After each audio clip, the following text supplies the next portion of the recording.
Hey guys, and welcome back to another podcast. This is Solo 13, as we're calling them. Worked out by the end of the year, I'm going to get over 50 of these done, hopefully if I'm consistent with this weekly approach. So this is pretty exciting, and by the end of 2020, I'll probably reach my 100th anniversary of Solo Podcast, provided I can keep them up throughout the rigors of contest prep, as that's the plan, to be competing in 2020, as you all probably know. So a little bit of a wrap up on my week initially, and then we'll obviously get stuck into the questions as usual, which I've again managed to redeem some fantastic questions through Instagram. So I'm certainly looking forward to answering these this week. So a little bit of an update on me. So I went to Vienna, of course, this time last week. Went away very early Friday morning, which resulted in about 2 hours of sleep Thursday night. Good flight, good time in Vienna, very good sessions. Probably could have been better with obviously more sleep, but when you're in Das Gym, you can't help but be motivated by the atmosphere, the environment, and the people that train there. It's the kind of gym that when you hit a PB, people will kind of like surround you in a little circle because they're looking forward to seeing you train. We had a few people come up to us and sort of say how motivating it was to see us train, and they follow us on Instagram, both me and Danny, etc. So yeah, it was super cool, and I highly recommend, if you're ever in Vienna, definitely take the trip. It's probably about a 20-minute Uber outside of central Vienna, so if you ever go and visit, it's very easy to get to, and you can get in and out pretty easy. It's not hard at all, like probably a 14 euro Uber, so definitely worth the visit. Whilst I was there, good sessions. However, on my first session back after my deload, basically I dropped a deadlift on my quad. Yeah, very weird scenario, but one that I won't do again. I think I mentioned actually in my previous podcast how I did it. But in the last few days, it's got to the point where the bruising has basically created swelling. So the area just needs to be given rest for the swelling to come down. Otherwise, I'll just continue to make it worse. So it's nothing serious. It's nothing to worry about. It's just literally like a bit of a swollen leg.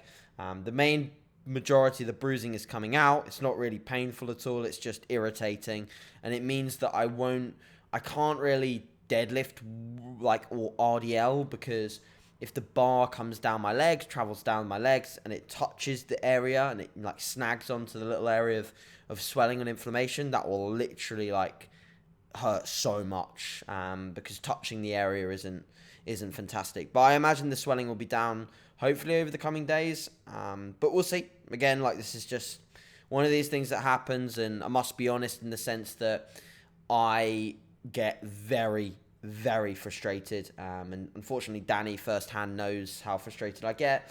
I try my best to manage it, but I get very, very frustrated. I'm not the type of guy that, even on a normal rest day for me, I'll go out for a walk, a couple of walks here and there, which makes me feel like I'm getting some fresh air and getting stuff done. And, you know, when I've got to rest something up and literally sit at home all day, it's not my kind of jam. So I'm hoping I can just get this better as soon as possible so I can get back into normal routine and basically like feel myself, because I really don't feel myself when I don't train. Even when, like, obviously today is like one rest day. I trained yesterday. But in my head, I know that I'm resting tomorrow, so it's already psychologically affecting me. And I know that I can't go out for something as simple as a fucking walk. So, but it does make me really feel for people that have got serious injuries or serious illnesses. And obviously I know firsthand what that's kind of, well, not through myself, but through close members of family and also friends. I know what that's kind of like to be dealing with something quite serious. So it does give me that level of gratitude, because it makes me like understand how much I wouldn't like to be in that situation, you know? But yeah, I'll keep you updated with how it goes, and I guess I'm just learning how to deal with a bruise. If anyone of my clients ever does something as stupid as me, then I can fix it, hopefully. So, other than that, plans over the weekend, I'll probably be going to the Compact event, so if anyone's going to that, definitely come and say hi. I think me and Joe might be some of the only males visiting or attending, but for sure, I'm going to obviously support Danny because she's doing a talk there, so I'll be there. And I don't know whether we're training after. I think Joe mentioned that he's probably getting in a session after, so if anyone's down at Ultimate on Sunday as a result of being at the event, that would be cool, and it'd be great to say hi to some of you. So that's, I guess, cracking things. got Mr. Hot water bottle over here, very manly. Probably just drop some points on the man score over there with the Teddy water bottle. If you can't see it on the audio version, I've got my lovely manly water bottle on my leg. So let's crack on. So first question is actually a question from the previous podcast episode from Chris, and it's asking mixing strength and hypertrophy versus focusing on one in each phase. So what Chris is basically saying is, through mesocycle to mesocycle, should be focusing more on strength versus hypertrophy. Now, my thought process on this is that being strong will influence our ability to perform higher loads and higher repetitions in hypertrophy, or deemed as hypertrophy rep ranges. Now, so therefore, if strength actually has a crossover into hypertrophy, getting stronger will result in better lifts and better loads in hypertrophy rep ranges, then I don't think like we should kind of categorize strength or hypertrophy. Obviously, there's skill acquisition and there's phases in which we can go through strength-based work with powerlifters and things like that. And that's obviously a very strength-predominant phase. But I don't think that we should categorize lower rep range training in bodybuilding as strength-based. Now, this might seem a bit controversial, but I just don't think there's a reason behind categorizing it as strength. Like, so for example, he mentioned my approach with the 5 to 9 and the 12 to 15. So I'm imagining what you're saying, Chris, is that the 12 to 15 is more hypertrophy rep range and the 5 to 9 is more strength. Now, I'd actually sit here and kind of disagree with that in the sense that I think both are very much hypertrophy. Like, I think both will influence hypertrophy in a way, because getting stronger will influence your ability to perform with the hypertrophy rep ranges as well. So yeah, and I don't ever program mesocycles which have, unless I'm working with an athlete that really wants to so they don't really care about maximal hypertrophy, they care more about building a lot of strength, then of course I will feature more lower rep range work in their programming, more maybe tempo work, more skill acquisition work for the lower rep ranges.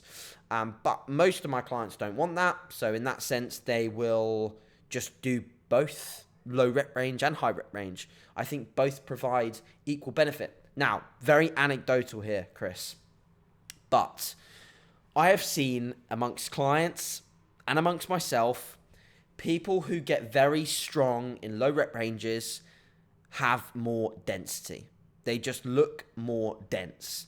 So someone who gets very strong in a low rep range deadlift off the floor, for example, look at their back. Look at the density in their back. Just have a brief sort of like cause correlation with some people that can deadlift very heavy off the floor and have great pulls, and look at their back development. Like, just have a cause correlation there. Same with rows, same with chest movements. How strong are they in low rep ranges on chest? How dense is their chest? I'm quite passionate about getting people strong. One of my clients, Tobias, you can look him up on Instagram, Tobias Davies. He had an absolutely absurd transformation over the last 3-4 months, and he's only ever done rep ranges above 12. And I said to him, right, we're going to introduce low rep range work into your programming. I want you to get strong as fuck, basically. That's the main reason why. So we introduced that low rep range work into his programming, and he absolutely blew up. Like, he exploded. Now, I'm not saying it's all down to the low rep range work. Absolutely not. There could be a number of variables. One of them being his highest food that he's ever been on. He's definitely recovered from prep because we got blood work done. His testosterone is very high for a natural. There's a lot of reasons why he could be making much progress, but I think it's partially down to the low rep range work. And of course, it's very individual in terms of who will respond best to what rep range is, whether you'll respond better to low or high or medium, middle of the range. But you've got to work that out for yourself. Tobias and some of my other clients respond fantastically to low rep range work. Some people don't, and that's fine. But yeah, that's my thought process on that. So I do both in a way, but I don't think that they should be categorized as strength or hypertrophy, and they're kind of a bit of both. Hope that makes sense. All right. So moving on to the next question. So this is supportmax neuro. So my favorite approach for using supportmax neuro. So I actually like to take it in the morning as a cognitive enhancer. So the lion's mane is going to provide us with a good focus and alertiveness within our morning work. Yes, you are right in saying that it's got some ingredients in it that will influence our brain and will influence our ability to focus. And also it will influence our ability to be calm and get into a relaxed state too. So this is where the balance becomes how you react to the ingredient profile. So for example, some people do respond to ashwagandha in a way that will make them feel sleepy. Now, obviously in the morning, taking this as a cognitive enhancer might not work for you. So because it's quite a large dose, it's an 800 milligram dose of ashwagandha. So for some people, this may influence a tired or sleepy-like feeling. And in that situation, I wouldn't be taking it in the morning. I'd probably be taking it PM, post-workout PM. So let's say you train midday, you end your workout, and by the end of your workout, you're just relaxing for the rest of the evening. That's probably when I would take it for you. I wouldn't, again, there's some ingredients in it that can interrupt sleep a little bit for some people. Again, obviously some of the focus blends in there could influence sleep. Some people also find ashwagandha influences sleep in a poor way. Seems to be a very individual reaction to this supplement and the ingredient profile in it. So I think it's more about working out where it works for you. So for example, if you take it pre-bed, like an hour pre-bed, and then you notice that your sleep efficiency goes down the trash can, of course, pre-bed is probably not going to be a good idea for you. But if you can take it pre-bed and be absolutely fine, go for it. If you can take it in the morning and feel focused and alert, do it. And again, in phases where I feel particularly beaten up, I take more. So for today, I took a dose in the morning, a dose around midday, and a dose now. Like I've taken 3 servings throughout the day. That's a lot of ashwagandha. But there has been research where some subjects have been taken up to like 2.5, 3 grams with no real significant issues or sides. Of course, the research is limited on that. So I would say stick to the recommended dose, which is a maximum of 2 servings per day. But I would say, going up to 3 won't do you any harm, especially if you're, in phases in which you're overreaching, you're not doing it consistently. I would say you'd be absolutely fine with that. So I think I've blabbled on enough about that one for a while. So like I said, take on board your response, your individual response, and then go from there. Hope that makes sense. So next question, advice for a PT. So new PT in the game. What's my advice in terms of getting into things? Ideally, obviously gaining your initial clients, avoiding the stigma of basically feeling out of place or feeling like you've got imposter syndrome. So for me, I would say that you need to be, and I was actually talking to someone about this on DM earlier, you need to be in an environment which supports you. A lot of people don't get this when they start PTing. They're in an environment where, maybe the people around them aren't as motivated as they are. They don't potentially support the goal that they've got in a similar way.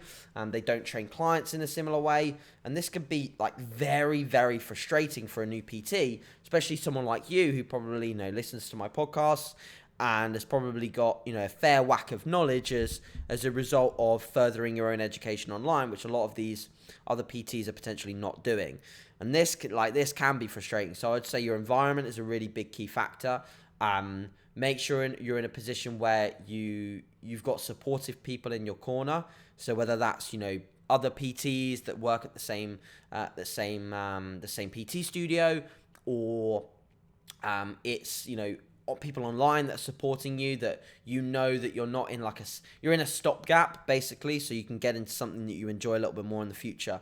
So I'm going to also explain where I came from a PT scenario to maybe give you a little bit of an insight and potentially help you with where you're going. So when I started PTing, I obviously started as like the general fitness instructor. I was just cleaning up stuff and it was extremely boring and dull and I hated it. And I knew immediately I didn't want to do that for very long, and I didn't, because I don't do stuff for very long that I don't like. I get out of it, and it's pretty simple, and I think you should take that into your own life as well. Like if you're living at home and you just need to pay your bills and you've got some savings and stuff like that, you can probably hop in and out of jobs a little bit more freely. Of course, like people want to build up profiles and things like that, but I think like building up a profile versus wasting your fucking time, like just get into something where you know you're going to be a bit more happy than you are. Like, how many days are you going to get like here? Like, don't drag yourself through a lot of them because you don't know how many you've got. So I know it seems a bit deep, but I'm being serious in the sense that you should take every day as seriously as the next and make sure that you're enjoying them. So for me, I started like that in the gym instructor. Then I went to a place called the Performance Project. It's a fantastic environment for an up-and-coming PT. If you're living in the area of like West Sussex and you want to be a PT, I think they're actually looking for PTs. So if you're living in West Sussex, and just get on them and get a job there instead, because they're fantastic in the way that they will teach you about systems.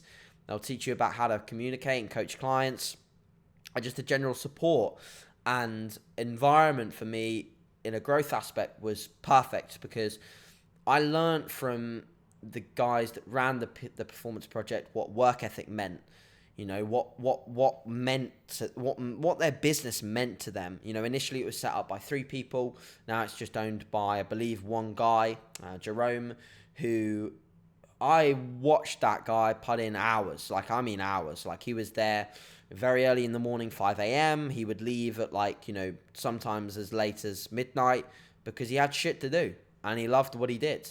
And of course, like, his own training, his own nutrition definitely took a hit as a result of that. But he was so business growth focused that went all in on the business, all in on the growth factor there. And actually, Valentin made a fantastic post on this recently, on the fact that, you know, with every yes comes a no.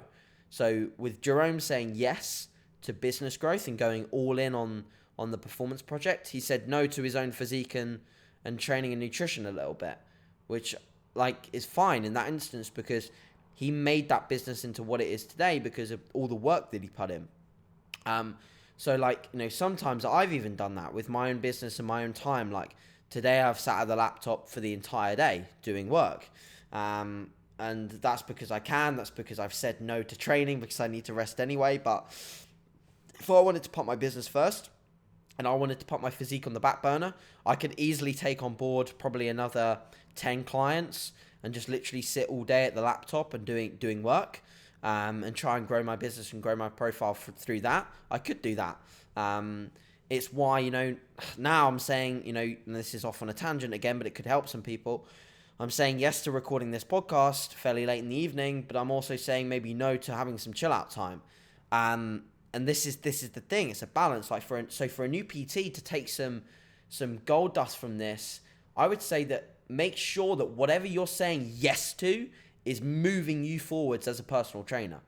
So whatever you say yes to, think, am I moving forwards here? Am I going to be one of the best PTs? Like, what do you want to do with PT? Do you want to be one of the best in the UK? Well, you've got to keep saying yes to all the stuff that's going to move you forwards as a result of that. If you're saying yes to learning and you're saying no to going out with your friends over the weekend, so you're saying yes to going to a 2-day camp course at M10 or something like that, go and do it, because that's moving you forwards as a PT. That's saying yes to something that's going to move you forwards. So really do think about that when it comes to yourself and your growth. And I think that would be a really, really good take home. Okay.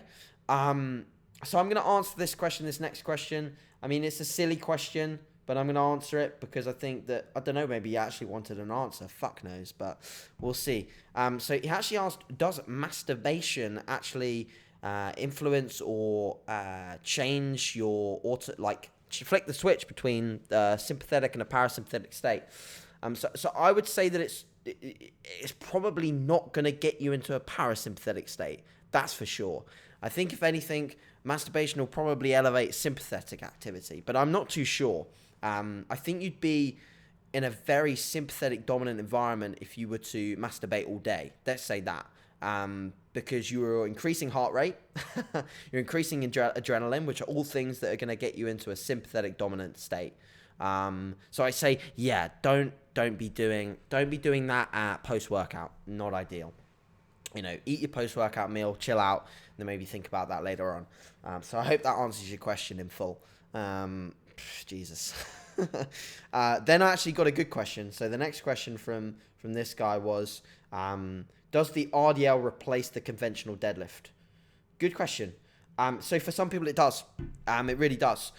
Because some people will simply be in a position where the deadlift isn't a feasible move for them, whether it's through mechanical limitations, injury limitations, or potentially they just do not get on with it. I have some clients that whatever they try, whatever they do, they just do not get on with pulling from the floor.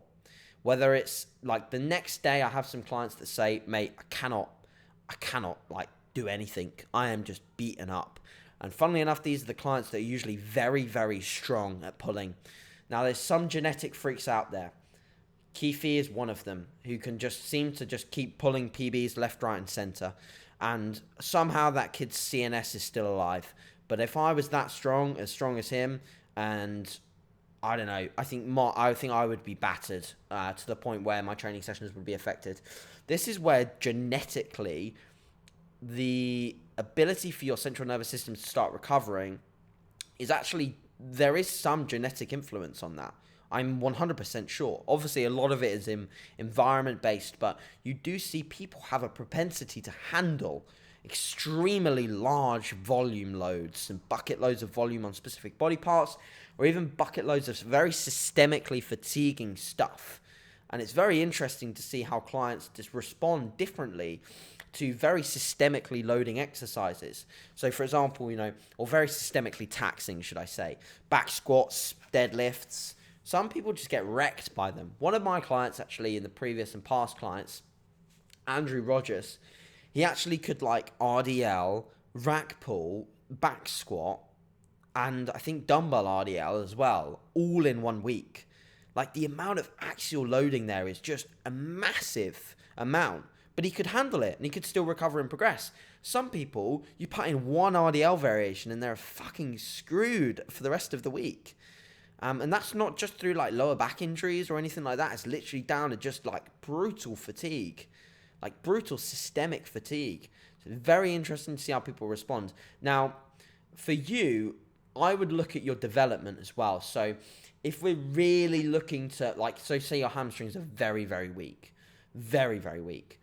Maybe prioritizing a conventional deadlift maybe prioritizing an RDL would be your favorite approach, provided you can perform it well. But I still think doing a rotation of pulling from the floor and RDLing would be good for you, depending on how strong you are at pulling from the floor and how safe you are at pulling from the floor as well.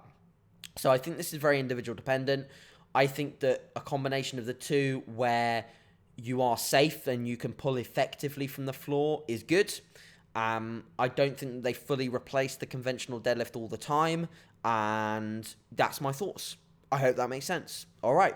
So Izzy asked about my last meal on earth. What would my last meal on earth be? So at the moment, Izzy, it's very hard to answer that question because I'm not really that hungry at all. If anything, and I was speaking to Steve about this at the seminar, I could probably go a whole day right now without eating a single thing and not really be too bothered about it. The reason being is that I'm definitely pushing towards my upper limit of my body fat set point, and I think at that point we start to see a very weird relationship with food, in the sense that it's the complete opposite to what we're feeling when we're dieting. We actually start to create a bit of a resentment with food. We see it as something that's I don't know, just something that's going to fill us up, make us feel full. And that's not a particularly nice feeling all the time, but I know I have to push through this. And as usual, I go on a rant with every single question. It's a very simple question. It's probably why these podcasts are an hour long, is the sense that I just keep rambling away. But hopefully some of this is productive. So I would say that if I was to have a last meal on earth right now, it would be probably a salmon and cream cheese bagel, or salmon and cream cheese, just something with salmon and cream cheese. That's the best right now. I would say in previous videos, I would probably said something like oats, but to be honest, oats don't really float my boat too much anymore. They're okay. They're a good meal. Jack Thorburns probably going to be crying at this one because I know he's still got the feelings for oats. But I don't know. I still eat them a day, at least once a day. but they don't really float my boat too much anymore. And I'm not sure why. I think it's just because I'm full and they're quite filling. Yeah, filling. Not too good. Anyway, so let's move on to the next question. So previous thoughts on training that I no longer preach. Really good question. Really good question. It's a shame that it's not such a clickbaity question that I can put as the YouTube title, because I think, and I don't have the Instagram up at the moment because it distracts me when I have it. So I've just got my notes section up with all the questions, which I'm definitely not going to finish this week because I'm not doing too well at the moment. So yeah, my award of the best question for this entire podcast episode goes to this guy or girl on this question. It's just a great question. So previously, if you look at my previous training thoughts, you will have seen a lot of basically what was the idea behind it was daily undulating periodization, which is very evident in a lot of training programs still. It's very evident in Neil Hill's training program, Y3T. It's very evident in a lot of what Mike Zourados still preaches. In fact, Mike Zourados was one of the first people to put it out there.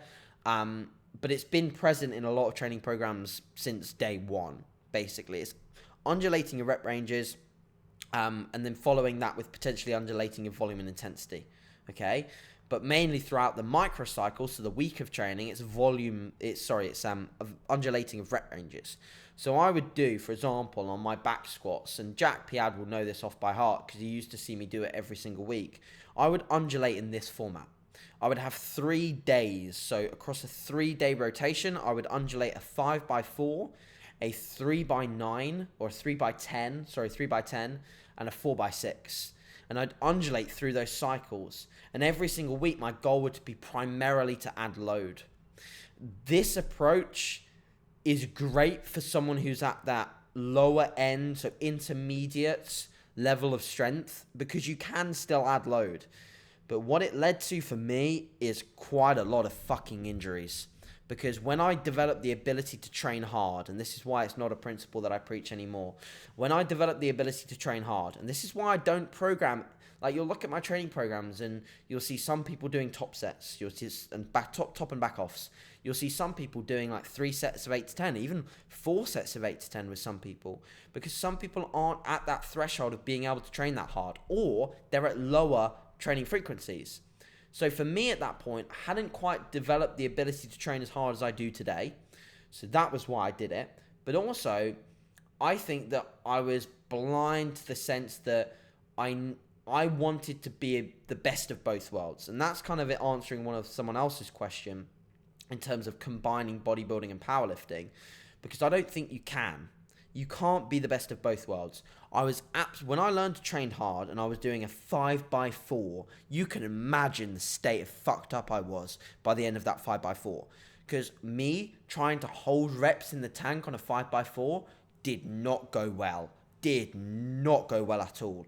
So I would do, for example, I worked up to very close, and it now makes me laugh because I'm a lot stronger than that. I worked up to like 197.5 for my 5x4 on back squat. So on that day that I do 197.5, I think on the day that I really fucked myself up, I got like 4, 4, 3, 2, 1, and then I failed and pretty much tore my adductor. So that is why it's a bad idea for me. That is why it sucks, because when you learn to train hard and you try and do 5 sets of 4, imagine JP trying to do 5 sets of 4 on a pendulum squat. That would not end well. That would not end well. After the first set, maybe the second set, if he's lucky, he'd tear something big time and he'd be injured for a while. So you've got to really be cautious when it comes to things like that. And if you are going to program in that format, you've got to be prepared to manage fatigue across your sets.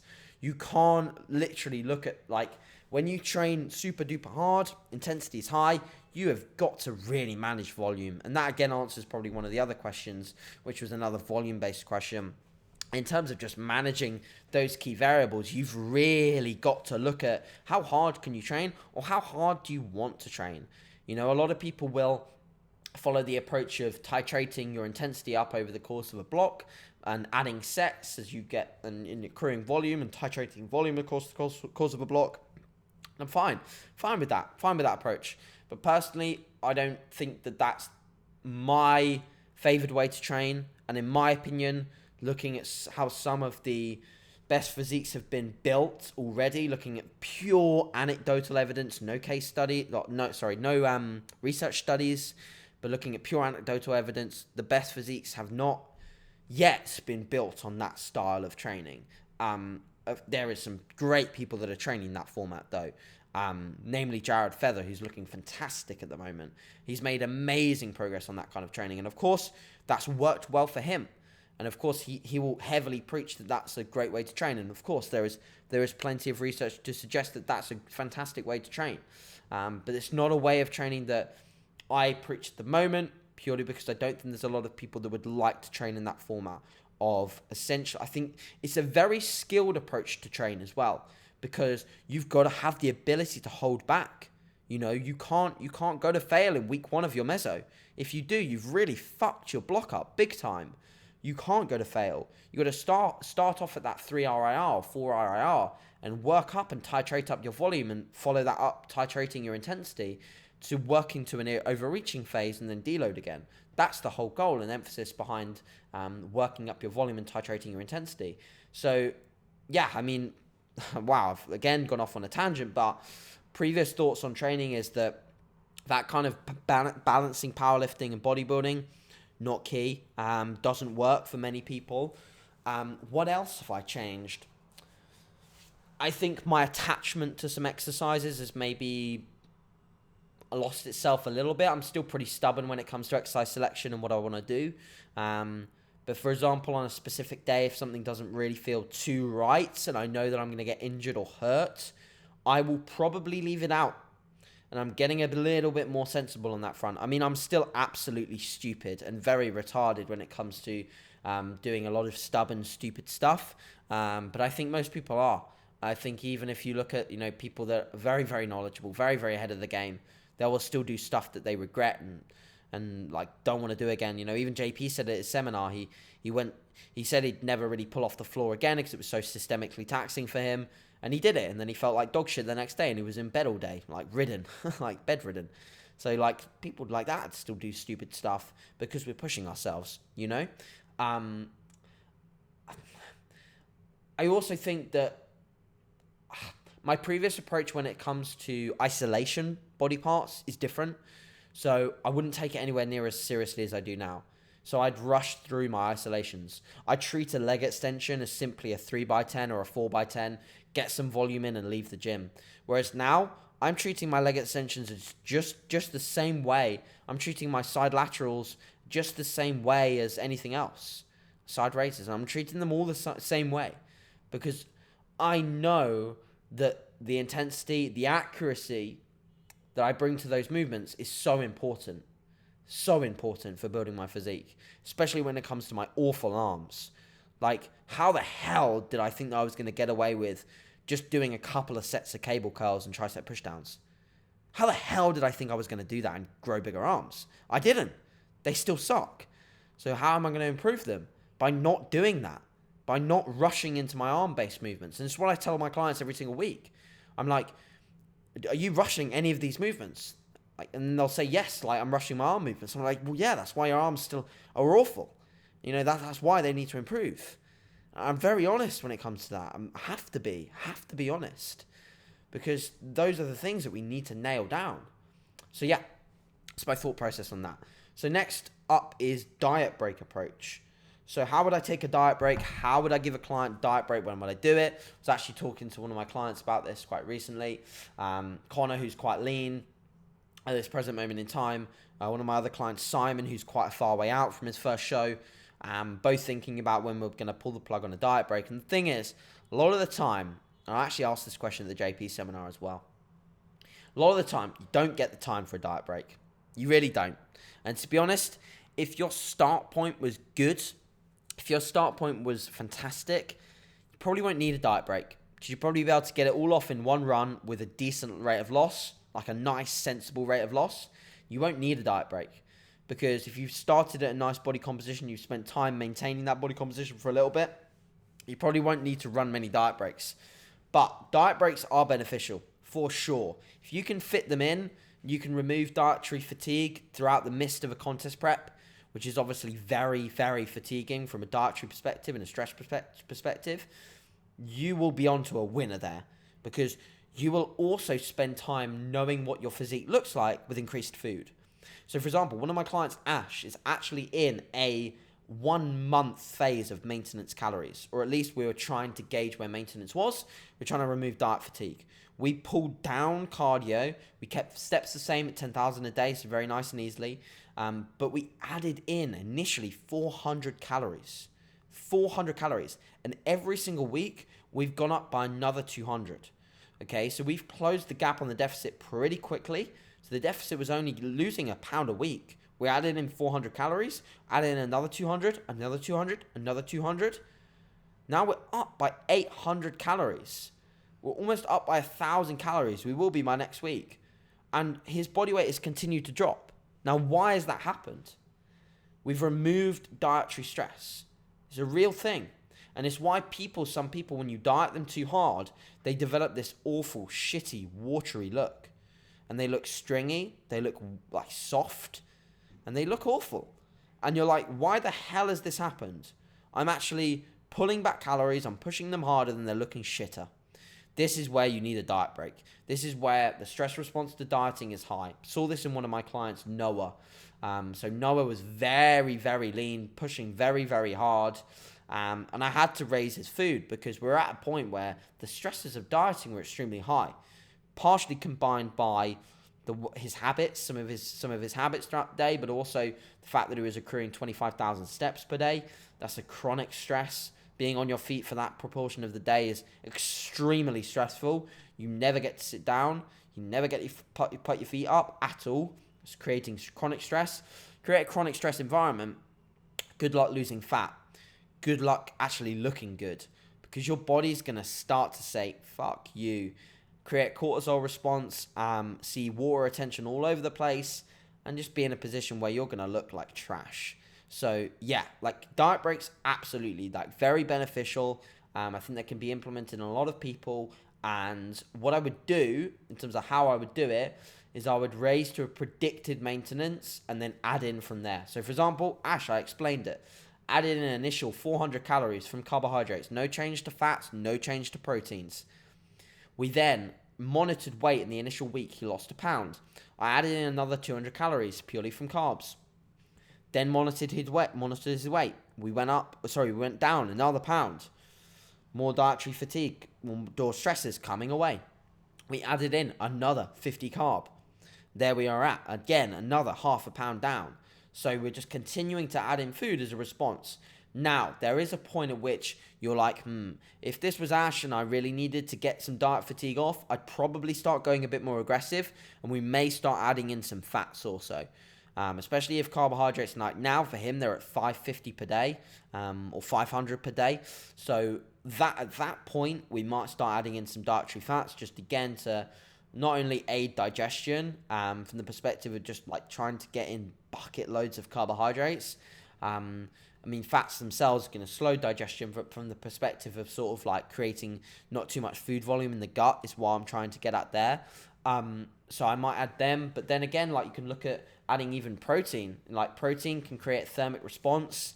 Again, like potentially a macro that you could potentially add and get some benefits from in the diet break phase. So yeah, like that's the way that I would run things. Just continue to increase calories as a response to body weight, but go up to a predicted maintenance at first and use that initial phase or that initial increase, take it predominantly from carbohydrates.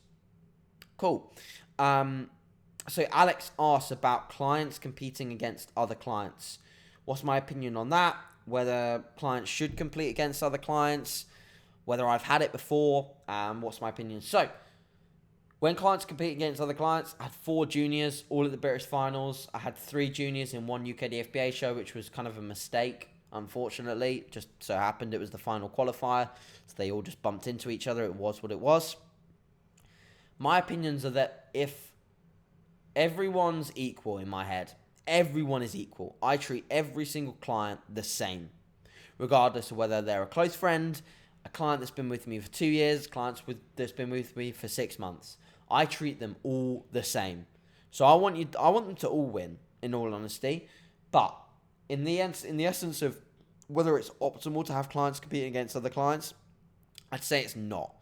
The reason being is that it's just not efficient.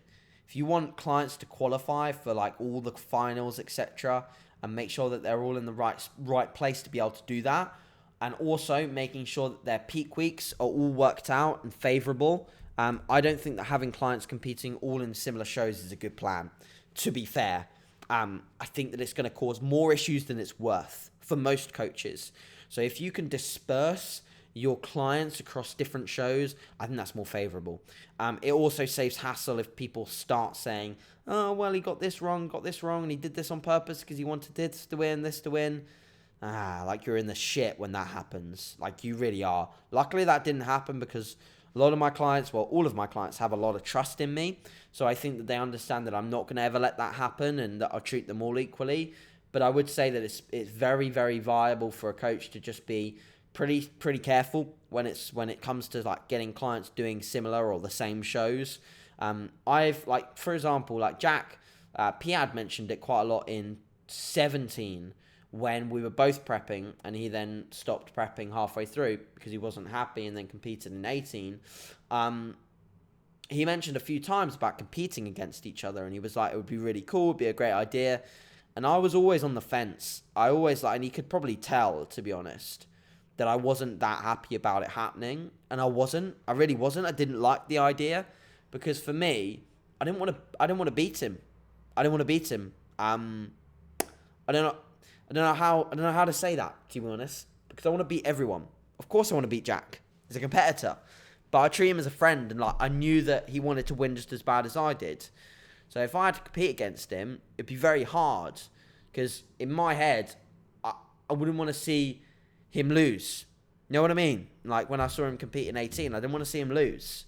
So if it was me up there, I wouldn't want to see him lose. But equally, I want to win. So it's a very difficult thing. So I think when you're competing against friends, it's very tough. Very tough. And like, I think even Danny's like mentioned like doing similar shows as clients or friends, and I've always been like, be careful with that, because it's always difficult. And you know, when you're contest lean, your mind's a little bit different, you know. So I personally, like when I compete in 2020, well, first things first, I'm going to take on board way less clients. I'm going to have my client rostered down quite significantly. So that's a warning. If anyone wants to work with me in 2020 for contest prep, probably best to like get on board now because like I'm going to take on pretty limited clients in 2020 because I'm going to be quite all in on me in that year. And I know that sounds very selfish. I'm going to be still coaching a lot of people, but I'm going to be quite all in on me and getting the job done.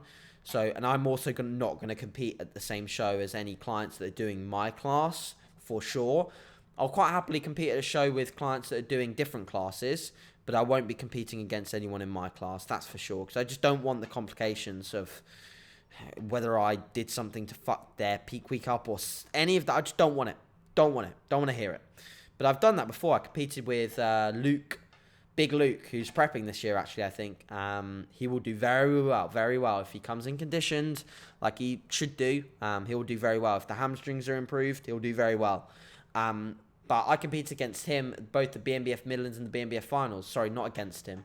Well, I did in the overall, of course. I got absolutely trashed.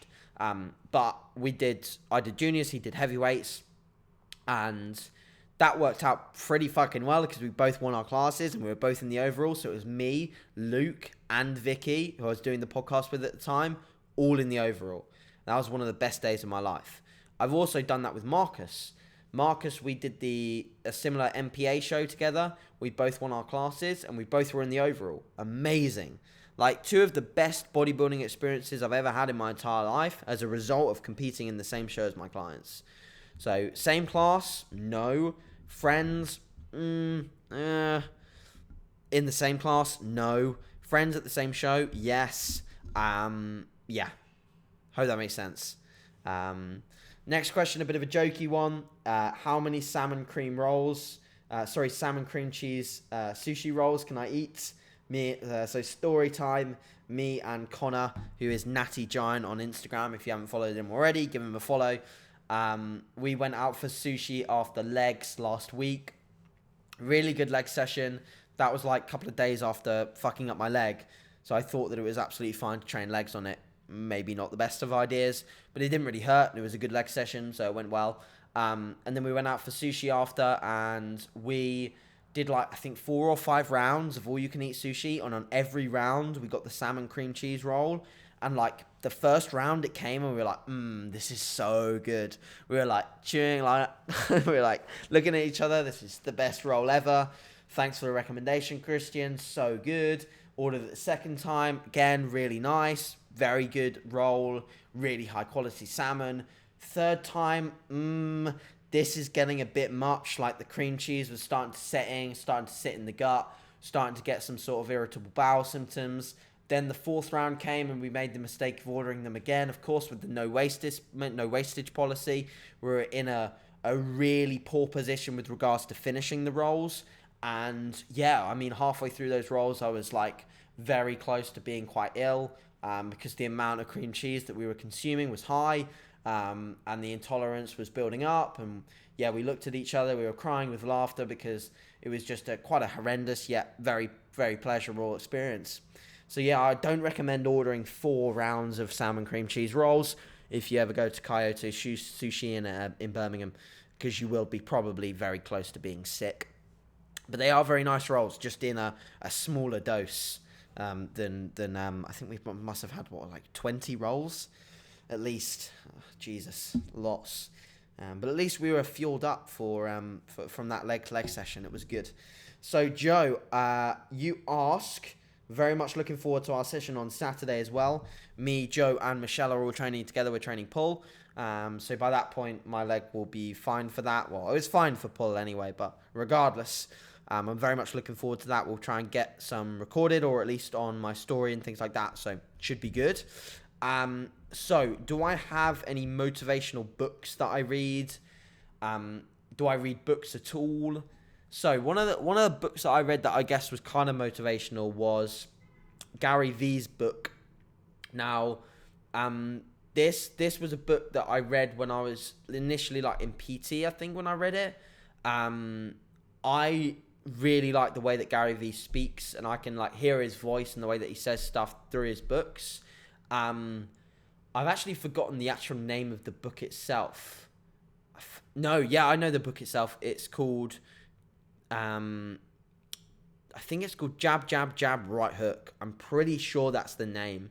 And then he has another one which I've read also. But I've read 2 of Gary Vee's books, and I really like them.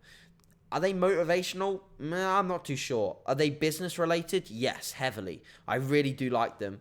Like I said, I love the way that Gary Vee speaks. I think that he says he's not a motivational speaker, but he's very motivating. He's very straight to the point. His books actually have a lot of practical take-homes, and I think that they're great for anyone who's looking to build both their online business or just build any kind of business, like especially online, because he talks a lot about social media in the Jab, Jab, Jab, Right Hook book. And that's actually, I read that just before I went to see him live as well at a meetup. It was like in London. It was like Jamie Alderton was there. I think the Jamie Alderson's friend Dan ran it as well. I think I went with like Harry Ranson, Tom Mack, and I think Harry was there as well. Another Harry. But yeah, regardless, it was great. And like I've seen him live and stuff like that. I think he's a very motivational guy. So yeah, like that book would be good. So yeah, that's my only one really. I don't really read much else besides that. I'd love to read a little bit more, but I don't really get too much time to read. Even the bodybuilding books that I want to read, I don't really get time, which is unfortunate. But I will read more if I can. So, right. So next question on fermented foods. So I'm imagining, things like sauerkraut, provided it's actually the fermented sauerkraut, etc. Do I have these? Do I have any issues with digestion adding them in? So I actually believe that fermented foods are meant to benefit your gut microbiome and meant to benefit digestion. I personally don't have any in at the moment. I must be honest. I don't have any fermented foods. I know that for some people, they can potentially cause issues. But again, like from my perspective, to my knowledge, they're meant to improve digestive functioning. But I would say that you're going to have to take an individual response to this. So if you find that it improves things, fantastic. If you find that it causes issues, remove. That's basically my answer, so I hope that makes sense. So pre-stage pump up. Alistair, great question. I would basically be as full as possible without any pump up. I know this sounds really weird because a lot of people are going to be like, what the fuck does that mean? How can you be full with no pump up? So I would be like so full of carbohydrates on show day. And trust me, I was. On all of my show days, I was very, very, very brimmed with carbohydrates. That when I went backstage, all I needed to do was realistically hit a few poses and I would be pretty much blasting full. And I know that because I've managed sodium, potassium, and water absolutely expertly throughout the day. If I've done that, I know that I will walk into that backstage area, do a few poses, and I will be blasting full. And the reason why I learnt this is the first time I ever competed, the first British finals I ever did, I was backstage and I waited for the pros to come out and walk backstage. And I saw Mark, I think it was Mark and David, and they just came and they just didn't really do much. They were just like posing a little bit, doing a little bit with the bands. They weren't really doing much at all. And I learned at that point, I was like, okay, I don't really need a super aggressive pump up. I've done super aggressive pump ups before, and all it's really done is make me feel pretty tired when I lead onto the stage. So I'd say be so full and be so maxed out when it comes to water, potassium, and sodium that when you're backstage, you don't have to do much to get a pump because you don't really want to be tired when you get on stage because the whole goal is to be perfect when you hit the stage with regards to energy and focus. So, but the actual pump protocol that I would do is heavily focus on your side delts and your lats. If you pump up those areas, you are going to accentuate waist. You are going to hit that front relaxed and be in an absolute prime position to destroy the pose. Because if you've got absolutely bursting side delts and full lats, that shot is just going to look ridiculous. Obviously, you want some blood flow in your arms. You want a little bit of blood flow in your chest for the side shots. But other than that, pull-ups, side raises, or lateral raises, push-ups, narrow grip push-ups, a row variation. That's all you really need. Just go in a little bit of a circuit. The main thing is you're getting blood volume up. So body temperature up, blood volume up. As long as you're getting these key variables managed, you'll be in a fantastic spot to get a great pump, go on stage and crush it. All right? So next question. Intra-workout digestive tract issues. So any issues with digesting intra-workout, what would you do if you had issues with an intra-workout? So funnily enough, I've never really had, apart from one client recently who said ever since he'd added in the intro, he'd felt a bit more bloated and distended and a bit sick. Apart from that one situation, I've never really had a situation where a client's told me that they've had bad experiences with an intra in terms of digestion. Because what you're choosing is a very low molecular weight carbohydrate. Therefore, the digestive process is the digestive process is going on when you're trying to digest something like a highly branched cyclodextrin or a hydrolyzed whey. It's very minimal. So in that position, you shouldn't have any sort of digestive issues. But they do occur when people have or they choose to use stupid intra-workout sources like, using like a whey concentrate for their protein option and using a dextro powder. I used to use dextrose powder and I used to get horrendous digestion issues. I used to use it, one of my old coaches, very old, like one of the first coaches I ever got in bodybuilding. Actually the second, the first one was good. And I got him for a short period of time. Gave me like 50 grams of dextrose intra-workout and then 50 grams immediately post, and my stomach was just fucking rejecting that stuff like mad. Of course, the molecular weight is still low, but it's not as low as something like a highly branched cyclodextrin. So from a digestive function perspective, like I would go for a highly branched cyclodextrin, something like a Pepto Pro or an EAA, and you should be fine. But of course, if you're experiencing digestive issues with those, remove. Because the last thing you want is any sort of digestive tract issues when you're training. Not only is it distracting, but it's not good. You're pulling away blood from the muscles and away into the digestive tract. And that's going to be very poor for achieving blood volume, cell swelling, pump, nutrient delivery, recovery, all of these things that are absolutely integral to hypertrophy and muscle growth.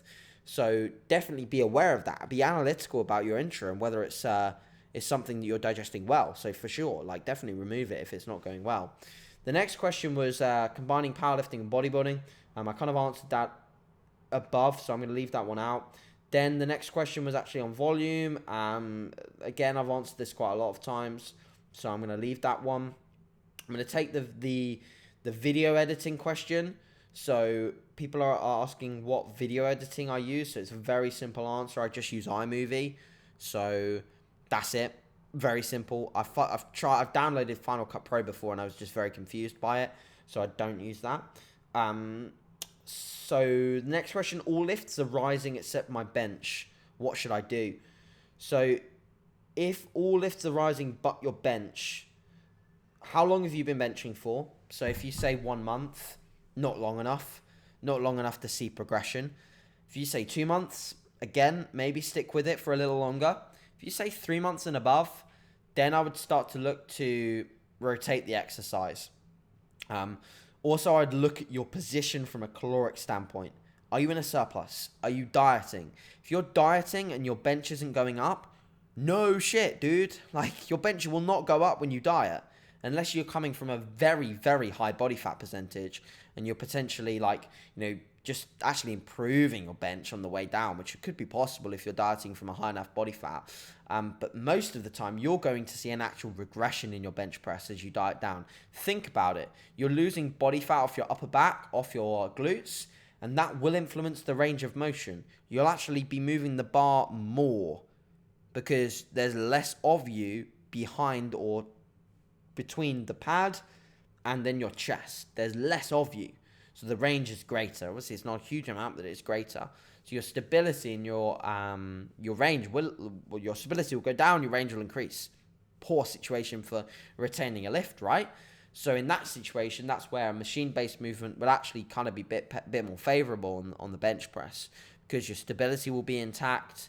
You can focus really hard on scapular retraction. You can keep the tension where you want it on the pecs, which will be more advantageous for muscle retention in the diet phase. Obviously, if you're in competitive powerlifting, you have to bench, fair play. But if you're not, then doing something that's favorable towards keeping maximal muscle of the pecs is key. So if you're in a surplus, again, think about whether you're overreaching or not. If you've run the bench for a while and you've not taken a deload, you could simply just be overreaching on a whole. Fatigue could be too high for you to progress that certain movement. Bringing down fatigue is the only way you're going to really sort of fix that. So having a think about where your fatigue starts to lie is definitely a key factor as well. Okay, so I'm going to take one more question. So this question is on mindset. So the actual question itself said, you don't seem to struggle with mindset. Have you got any advice for people that do struggle with the mindset? So the thing is here, like I talked about this quite a bit in my last podcast, in the sense that I am very firm in my self-awareness. Like, self-awareness for me is number fucking one.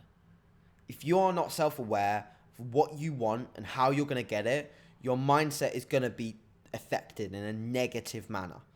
Even if you have a coach and they tell you how you're meant to do something, if you don't have the self-awareness of what you want, you haven't got that vision, that drive or the focus, you're going to fall short. You will fall short, okay? So for me, I know exactly what I want. I know the exact goal. I know pretty much the exact date I want to achieve it. And I pretty much know how I'm going to do it also. So for me, as long as I'm doing what is going to take me towards that goal, I am very comfortable and very positive within my environment. Things like this, like when I get a little niggle, pick up an injury, and I know that this isn't favorable towards the goal, I get fucked off, and I don't deal with that well. My mindset is not so good when these little things come around, because all I see is this relentless focus on the end goal. That's all I see. So anything that's not productively bringing me towards that is in my opinion, something that needs to go as quickly as possible. It's like I talked about in my Instagram post very recently about people in your life. You know, if there's people in your life that aren't productively bringing something to the table, they should be either managed or out. And if you can get them out, that's probably favorable. And I know it sounds ridiculous and maybe a bit harsh, but kind of is what it is when you're so focused on a goal. You've got to go all in on that. So I think for you, if you're struggling with your mindset, if you're struggling with maybe even adherence as a ground level thing for a mindset perspective, or if you're struggling to dig deep into a deficit, I think the person that asked this is actually dieting down this year. Obviously, I won't share names on this question because it's kind of personal, but I know that you're dieting down this year. So when it comes to the dieting down aspect and the mindset that goes behind that, you've got to take every day as it comes and focus on, have you done what you need to do to take you towards that end goal? And if you have, you can go to bed like pretty firm in the perspective that you know that you've done all that you can. You've left it all on the line, and that's perfect. You've left nothing. You've left nothing to chance. And that for me is like an absolute like box ticked. I'm very happy when those days happen, which is like pretty much like most of the time.